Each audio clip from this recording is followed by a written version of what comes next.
नाशिक ही प्रभू रामचंद्रांची रामभूमी, तशी साधू संतांची भूमी आहे. आणि अशा या पावनभूमीत मला पंचवटी प्रभाग समितीची जे सभापती म्हणून पदभार मिळाला आहे, मी नक्कीच चांगल्या रीतीने पार पाडेल. प्रथम मी माझ्या पक्षांचे आभार मानते, भारतीय जनता पक्षाचे आणि वरिष्ठ नेत्यांचे मी आभार मानते. तसेच माझे सर्व प्रभागाचे नगरसेवक आहे पंचवटी प्रभागाचे, त्यांचे मी आभार मानते. आजपासून माझ्या कामाला सुरुवात झाली. मी आपल्या आगामी संयुक्त कुंभमेळ्याची जी विकास कामे सर्वप्रथम मी त्याला प्राधान्य देणार आहे आणि ती लवकरात लवकर आणि चांगल्या उत्कृष्ट दर्जाची कशी होईल याला मी पहिले प्राधान्य देईन. तसेच येणारे जे आपले भाविक आहे त्यांच्यासाठी मूलभूत गरजा आहे त्या त्यांच्या पूर्ण करण्याचा पूर्णभूत प्रयत्न करेन. तसेच आपल्या प्रभागात पाण्याचे जे प्रश्न आहे सध्या जे भेडसावत त्याच्यावर माझे सर्वप्रथम काम चालू आहे.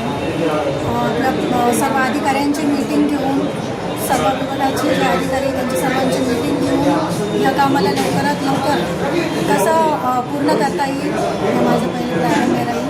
पंचवटी प्रभाग समितीच्या सभापतीपदी आमच्या रोहिणीताई पिंगळे यांच्या दालनातल्या प्रवेशानिमित्त आम्ही सर्वजण या ठिकाणी जमलेलो आहोत. आगामी कुंभमेळा हा पंचवटीत होणार आहे आणि त्या दृष्टीने अतिशय महत्त्वाची अशी कामे या ठिकाणी सुरू आहेत. रामकालपथसारखं महत्त्वाकांक्षी मोठा प्रकल्प या ठिकाणी होणार आहे आणि इतरही अनेक कामे पंचवटीत कुंभमेळ्याच्या दृष्टीने होणार आहे.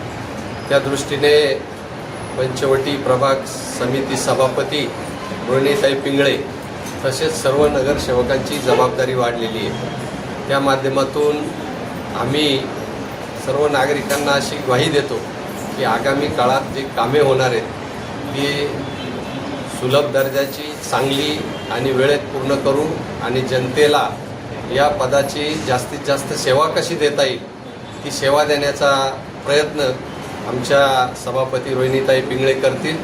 त्यांनासुद्धा सर्व या प्रभागातले नगरसेवकही सहकार्य आणि मदत करतील अशी अपेक्षा व्यक्त करतो.